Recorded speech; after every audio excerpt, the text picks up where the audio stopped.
출애굽기 2장 1절에서 10절은 모세가 어떻게 태어나고 나중에 어떻게 바로의 딸의 양아들이 되었는지 보여줍니다.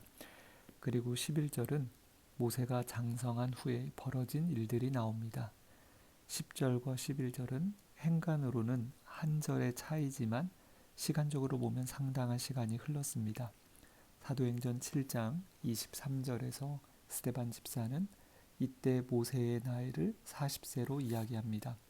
즉 적어도 모세가 20대의 청년들에게 볼 수 있는 호기심과 도전 또는 무모함을 무릅쓰고 이를 버리지 않았다는 말입니다. 그가 무엇을 했습니까?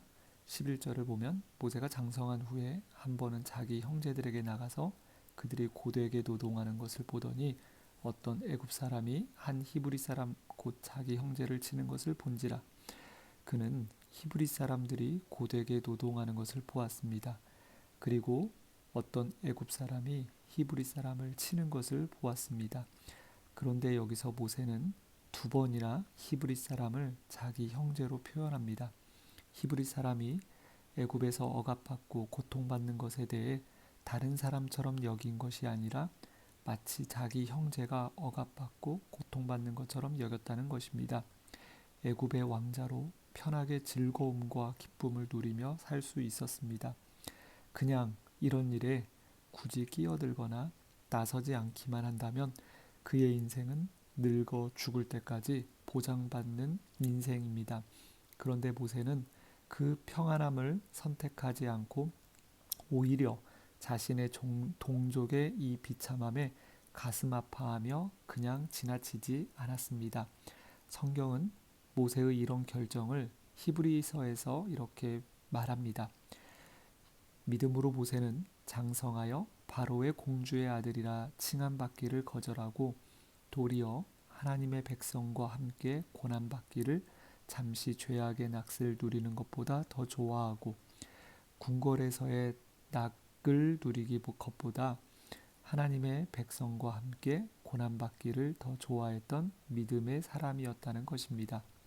그의 이러한 마음은 바로의 낯을 피하여 미디안 광야에서 살 때에도 마찬가지였습니다. 미디안 제사장 르우엘의 딸들이 양떼에게 물을 먹일 때 다른 목자들의 방해 속에서도 모세는 어려움에 빠진 르우엘의 딸들을 도왔습니다. 좀만 내가 모른 척하면 굳이 다른 이들과 불평함 없이 지낼 수 있었을 텐데 모세는 결코 그냥 지나치지 않고 그들을 도왔습니다. 미디안 제사장 르우엘은 모세가 그와 동거하기를 기뻐하며 그의 딸 십보라를 모세에게 주어 한 가족으로 살게 합니다. 모세는 죽음에서 건짐을 받은 자라는 자신의 이름처럼 자기의 동족이든 이방인이든 돕는 자로서 살려고 했습니다. 하나님께서 부르신 삶의 특징은 현실 안주가 아닙니다. 편함과 안일함을 추구하지 않습니다. 구원받은 자의 삶은 세상의 왕관을 쓰고 궁궐에 두어 편하게 보내지 않습니다. 오히려 죄악의 낙을 누리고 싶어하는 자신을 채찍질하며 이웃의 영혼을 돕고자 오늘도 눈물로 씨를 뿌리는 사람입니다. 모세는 그러한 사람이었습니다. 여러분은 어떤 마음으로 하루하루 삶을 살고 계십니까? 미디안 광야에서 삶도 이제는 여러 해가 되었습니다. 23절 여러 해 후 애굽 왕은 죽었다고 합니다. 22절에서 23절까지 구절로는 한 절이지만 시간적으로는 약 40여 년의 시간이 지난 오랜 세월입니다. 10년이 지나면 강산이 변한다고 합니다. 많은 것들이 바뀌고 새로운 문화와 시대가 도래하여 새 것이 옛 것으로 변하는 것이 자연스러운 시대입니다. 그러나 여전히 애굽에서는 이스라엘 자손들이 고된 노동 가운데 있었습니다. 왕은 죽고 새 왕이 들어섰지만 이스라엘을 향한 고된 노역은 줄기는커녕 여전히 그들을 억누르고 있었습니다. 그 고된 노동으로 말미암아 탄식하며 부르짖는 소리가 하나님께 상달되었다고 합니다. 그로 인해 하나님께서 아브라함과 이삭과 야곱에게 세운 언약을 기억하셨다고 합니다.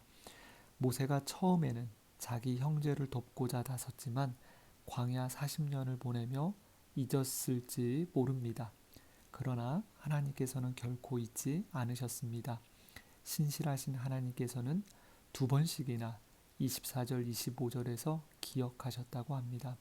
하나는 언약을 기억하셨고 다른 하나는 그 언약의 자손들을 기억하셨다고 합니다. 세상에서는 하나님께서 주의 자녀들의 고통을 외면하는 것처럼 보일 때가 있습니다.